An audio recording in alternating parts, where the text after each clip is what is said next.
Hi folks, I'm Glenn. Hi, Maureen. Over the years, we've purchased and sold a lot of properties. We gained a lot of experience. And Maureen worked 30 years in the property assessment field and gained a lot of experience there. That's right. And working with landowners, I sure have a lot of stories I've gained through the time. So today it is viewer questions regarding buying land and finding your dream property. And getting right into question number 1. I want to buy land. How do I get started? Well, that's a great question to start at the beginning and know what it is that you want in a property and from a property. So the first thing I would say is look at location, the geography of where do you want to be, and then look at price range. If where you want to be isn't the prime concern, you don't mind moving around, just depends on price range, well, then price range would be your priority with the geographical second. And there's other things too, like what are you planning on doing, what the priorities are, or the family, what services do you need? And by knowing those few things, you can start setting off looking at the area that you want to live in. A good place to start would be going online and looking at the, a Google map and look at the realty listings. And then that way you can become familiar as to what is out there, what's available on the market. And you can read the descriptions of the property, get the price range, all that kind of stuff. Then you get an idea of what the market is asking for the type of property that you need. And that'll help you determine your geographic area, because some are priced differently than others. You can drive the roads in the area that you would like to buy a property, and that way you get to know the lay of the land, what the geographical features are, and stop by the real estate offices as well. Get to know some of the real estate agents, and you can perhaps become more familiar with the area that way. That's right. One thing that we did was once we knew which village or town that we wanted to live near, and we knew how far we wanted to commute. Like I didn't want to commute more than 30 minutes. When we decided what the main town or city was that we wanted to be nearby, what we did was we took out a map and we got a compass. We measured out what would be roughly a half-hour drive, and we made a circle. And that was the area that we concentrated our search on. So know what the intention of the land use is, whether it's vacation property or something that you want to start a business up in, or put a cabin on, a cottage, residential, that kind of a thing. And that will pretty much drive the rest of the direction that you're going to go in once you know for sure the land use that you have and price range and the geographical area. Along with that is knowing the limitations while you're looking for properties and you find the areas that you want to be in. Learn what the limitations are in those municipalities if there's bylaws, so that you can do what you want to do there. Okay, back to our notes. Question number 2. Someone asked, if you can put a condition on your offer to purchase, can we make it conditional of getting a building permit on that land? And well, actually, before you put your offer to purchase in, you should already know whether or not you can get a building permit and do what you want to do on that land. So part of doing your homework in preparing to purchase a piece of land would be in knowing the boundaries and what is allowed or what is not allowed, depending on your intended use of that piece of property. Right. And that will determine, according to any zoning bylaws and that kind of a thing. So you definitely want to make a visit to the municipal or the government office that looks after that in the area that you're looking. You can even look online. A lot of municipalities have all that information online, so that you can just look up all the information. If you have any questions, give their office a call. Question number 3. One of our viewers is looking everywhere. He asked a question. He found a piece of landlocked land and wanted to know if it's worth it to build a road to it, considering how cheap the land is. Okay, so it's a cheap piece of land and wants to know whether or not it's worth it to put the money into getting to that, to getting access there. Well, it depends on the lay of the land, I would say. For one thing, and how far in that it would be. And if that road is going along an unopened road allowance, or if it's going along private land. With the value of lands these days. The market has definitely changed in the last few years, and what was once perhaps deemed as not worth putting the money in to build a road could, by today's standards, since things have changed, perceived values have changed, it could be well worth it. It could be. You would have to do a lot of homework. Number one, if you're building on a road allowance, you have to get permission and go through the paperwork with the government to get permission to put a road in.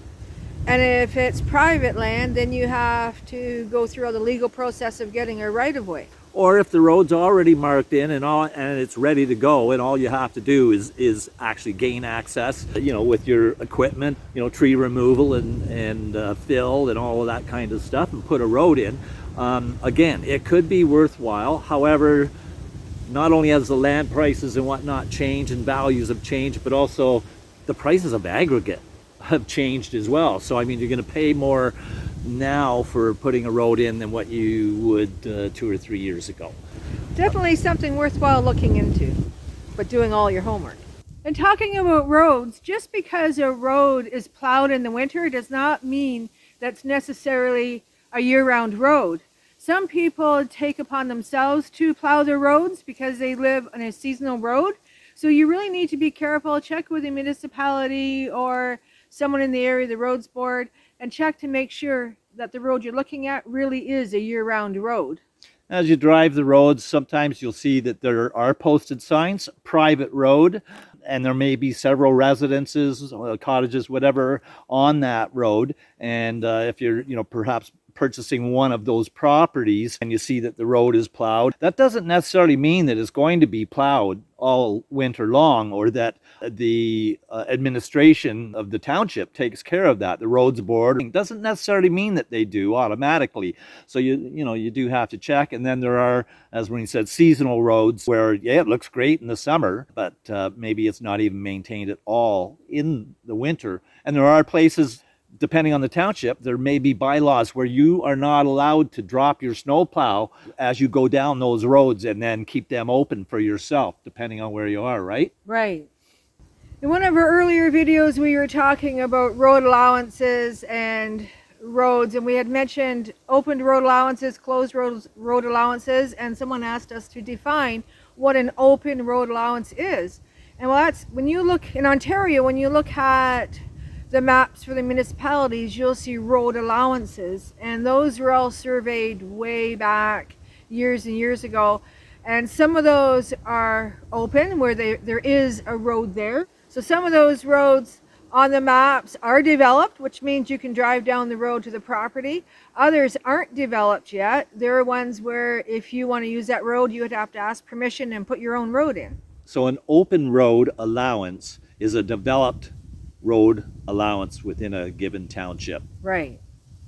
In the old days, they used to make what was called corduroy roads, and those were roads that were laid down from logs that they had cut, and the logs laying across the road, and that's how they built the roads going across the land in the pioneer days. Corduroy roads. Those must have been pretty bumpity, eh? Well, there's a new pillowcase out, corduroy pillowcase. It's making headlines. Thanks for your questions. If you have a question, ask in the comments. And question number 5. Someone asked, how do I know where the property begins and where it ends? That's a good question. One way you know is with a property survey. Now, when you start looking at a property, all the realtors, they will have a survey of the property that they've got listed for sale, and that will show all of the property lines on it. So that will give you an indication of where all the property lines are. Plus, when you're looking at the property, the realtor should be willing to walk all those property lines with you so that you'll have a good idea of what your property is. So basically, a property is marked out by its boundaries, and the boundaries are written up in dimensions, and those dimensions are then marked off and put on a plan for the survey, and each corner or each new spot will have a peg or a marker, a specific marker. Those pins cannot be removed by law. Those pins are to be left there as the survey markers, and each corner of the lot then will be marked, whether it's square, rectangular, or multiple sided. Then those pegs will allow you to walk from one point to another with the dimensions of how many feet between pegs. And you can check out the video on a plan of survey on buying land, finding your dream property. Question number 6. What are the rural differences between vacant land and land that already has a home on it? Well, as far as rules, when you buy vacant land in Ontario particularly, you have to build a house on it before you can build, say, a secondary shed or a garage on it. When you buy a property with a home on it, the home's already there, so you can build your shed or you can just sort of get going on what you want to do. And one important thing about buying land with a house on it, the house is grandfathered in. So say if it's something special, an old log house, or it's placed in a particular spot that may not be according to the bylaws anymore. Of the current bylaws. Of the current right. bylaws, then you aren't obligated to follow those bylaws for the current building, just anything new that you put on it.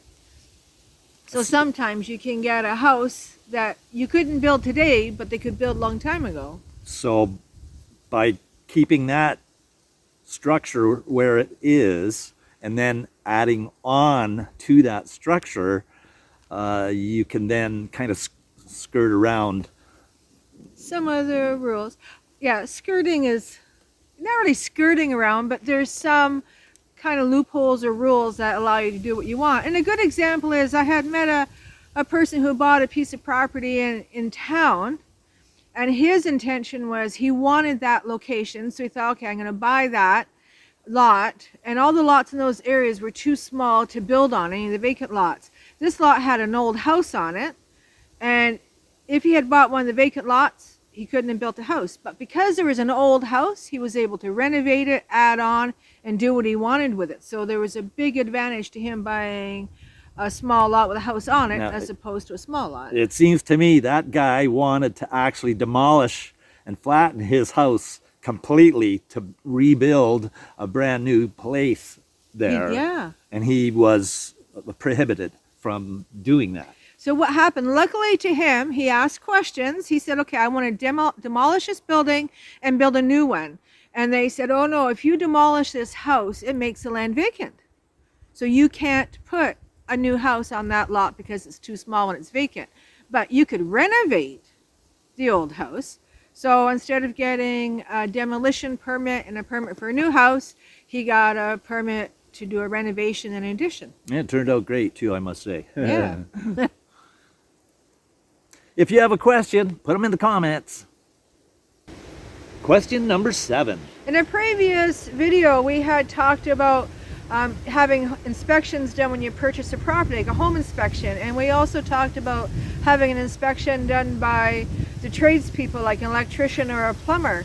And someone asked, well, if you have a house inspection by a home inspector, why would you need to have an electrician or a plumber come in? I would say while the building inspectors are often very qualified, sometimes in special situations they need to call in the expertise of a tradesman who's very experienced in the field to, kind of detect certain problems that might be there, that he just wants to make sure that there's not some hidden problems that he's not going to pick up on and then put that down in the report that everything is a-okay, only later to find out that it might come back to bite him. So it's just a part of doing due diligence, and the building inspector basically covering his butt, so. Tip of the day, if you're buying vacant land, make it an investment, not an expenditure. Look at maybe putting in a driveway or a well, clearing some land for a building, something where when you sell the land, there'll be added value to it. Thanks for your viewer questions. If you have a question, ask in the comments. That's all for this one. We have a lot more questions and answers coming up in the next one. See you next time. I'm Glenn. I'm Maureen. Over and out. Take care. Play some flute.